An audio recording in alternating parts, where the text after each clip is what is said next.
I started making a custom sweater for a client.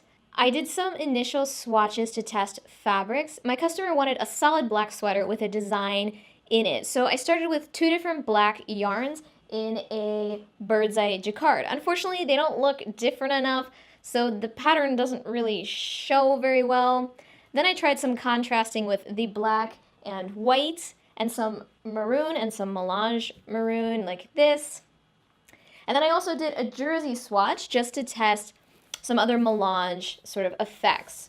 Ultimately, we came to decide on the melange black and maroon, and I made a swatch from this grid pattern here. It's a pattern of Manhattan or crops. This is actually here Central Park. This is the Hudson River, East River, and Roosevelt Island is here. This is just a cropped section of the whole pattern. And I quickly made the diagram with square pixels, which represent one knit stitch. So I knew that the swatch would come out distorted, as it did. This is the full swatch shown on the diagram, and the stitches are flatter than they are wide. So the pattern is sort of smooshed down. I'm gonna redo the diagram to have the pixels the same size as the knit stitches so that the pattern looks correct. This was just to get a sense of what the pattern roughly would look like and to see the effects. I'm going to move forward with putting in the correct pixel size and refining the pattern a little bit more. The bottom hem came out a little bit funny. I need to redo the bottom hem to find something that looks and feels a little bit better. This was one end of the really high elastic yarn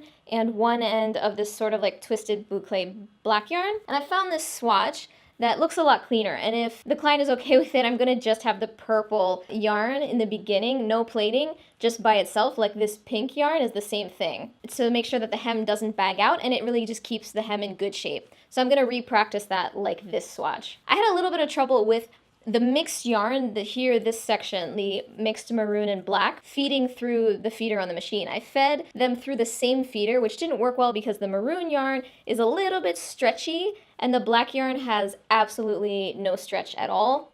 So they weren't working well together in the same feeder, and the maroon fiber was skipping stitches. And it was very time consuming after each row going back in and having to re-knit some stitches because they only knit 1 or 2 of the ends instead of all 3 of the ends of yarn. And I'd like to buy a new yarn feeder so I can use more than 2 yarns. I often use more than 2 yarns anyway, so I think it would come in handy for future projects as well as this project. I'll update you guys on the progress of this sweater in more videos to come. The cool thing about doing custom projects is that they are one-offs and the finished product feels really special. It is literally one of a kind because the garments are one-offs. I'm more willing to try to elaborate on designs because I know I don't have to reproduce them, so I can make more labor-intensive designs for individual clients. It's a great collaborative experience with the client where we get to make something together. And oftentimes, because clients don't usually know much about the technical side of knitting, their creativity pushes me to create things I might not have thought to try on my own. It gives me the chance to try yarns that I have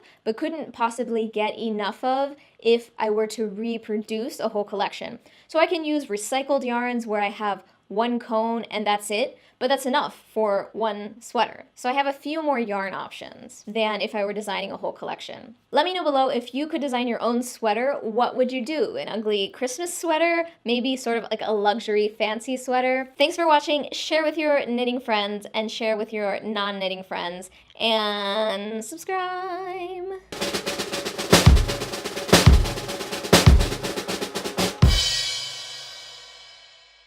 I hope that was in focus.